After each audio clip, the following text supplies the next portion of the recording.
Bapak Ibu tepangaken nami kula Arjuna Latif Dwi Wicaksana saking SD Negeri Paler Sekawan.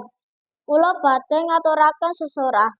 Assalamualaikum warahmatullahi wabarakatuh.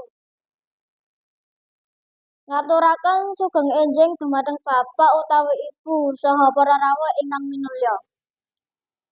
Langkung rumiyin sumangga kita ngaturaken agunging panuwun dumateng Gusti Allah ingkang Maha Agung.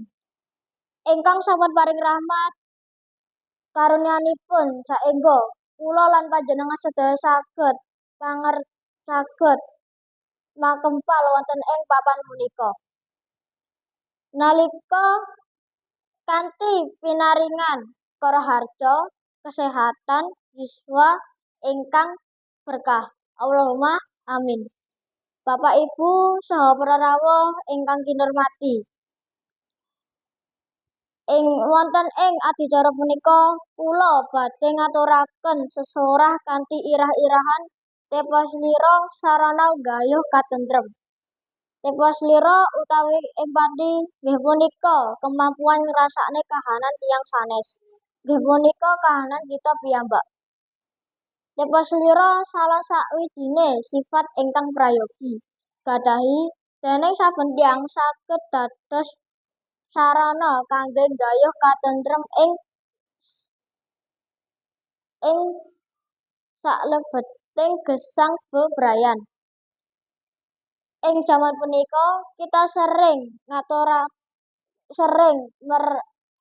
miseng pawartos babagan bentrokan, perselisihan lan kadadosan nalika boten nyenengake.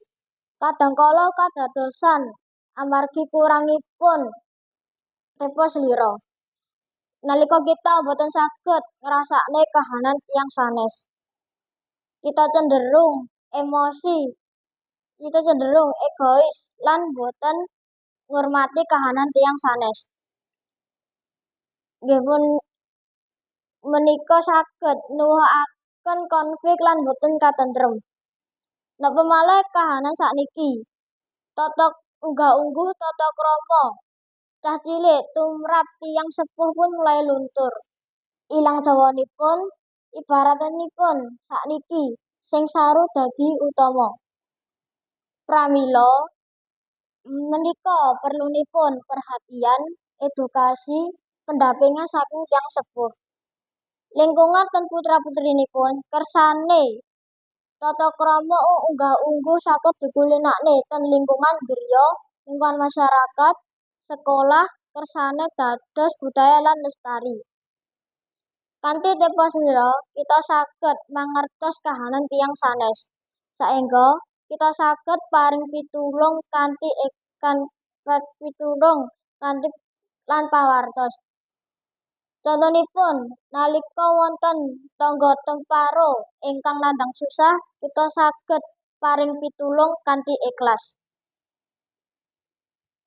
Utawi nalika wonten kanca ingkang nandhang susah, kita saged dados kanca curhat ingkang tansah rungokne lan paring dukungan.